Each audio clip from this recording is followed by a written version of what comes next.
खुदावंद यीशु मसीह के बाबरकत और फ़तेहमंद नाम में आप सबको सलाम।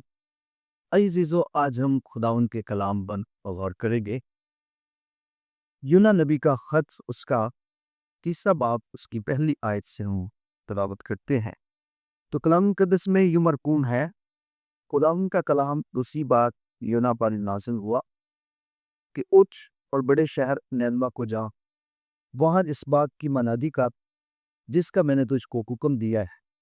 तब यूना खुदा के कलाम के मुताबिक उठा, निनवा को गया। निनवा बहुत बड़ा शहर था, उसकी मुसाफत 3 दिन की थी।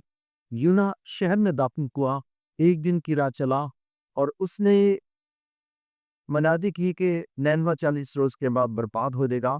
तब निनवा के बाशिंदों ने खुदा पर ईमान लाकर रोजे की मनादी की। आइए अज़ीज़ों, आज हम खुदाउन के कलाम पर गौर करेंगे। यूना का मछली के पेट में जाना। हम बाइबल मुक़द्दस में पुराने अहदनामे में देखते हैं कि आस्तम मक्का ने 3 दिन का रोजा रखा। जब यूना को खुदावन ने कहा कि बड़े शहर निनवा के खिलाफ मनादी का, तो वो बजाय निनवा जाता तरसीस को चला गया। तो उसके नाम कुरा निकला। उसको उसने कहा कि मुझे समुंदर में डाल दो।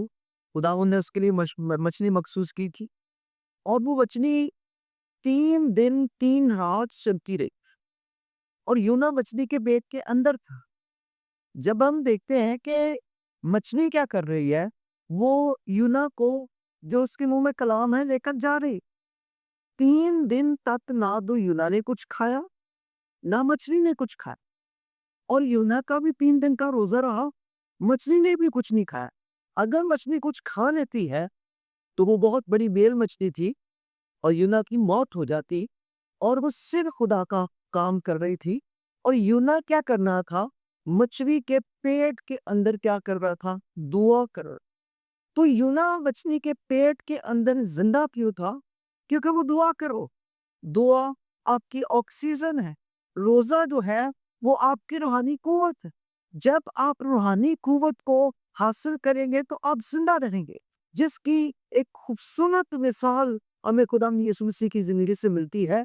यीशु से जब आजमाने वाले ने कहा, अगर तो खुदा का बेटा है तो कह इन पत्थरों से रोटी बन जाए। खुदा यीशु मसीह ने कहा, इंसान सिर्फ रोटी से ना जीता रहेगा, हर उस बात से जो खुदा के मुंह से निकली है। यीशु ने कहा, जिंदगी जो है वो कलाम के अंदर है, जिंदगी रोटी के अंदर नहीं है।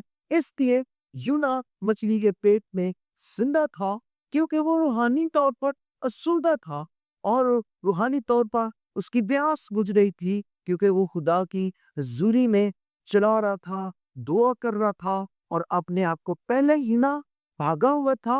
अब उस बात के लिए जब उसने अपने गुनाह का इकरार कर लिया, अब वो मनाती के लिए तैयार कि खुदा मुझे भेज, मैं जाने के लिए तैयार। तो यूना का मछली के पेट में रहन दुआ कर। तीसरे दिन खुदा ने मछली को हुक्म दिया और यूना मछली के पेट से बाहर निकला।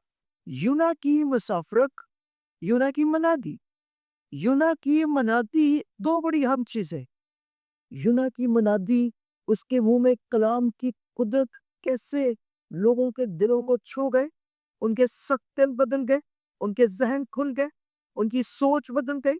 वो खुदा से डरने लगे और वो तौबा की तरफ रुजू है। उन्होंने क्या किया, वो पहले देवताओं पर ईमान रखते थे, निनवा के लोग खुदा पर ईमान ले आए और लिखा, मेरा बंदा रास बास ईमान से जीता रहेगा। God bless you. खुदा आप सबों को बरकत दे। आमीन।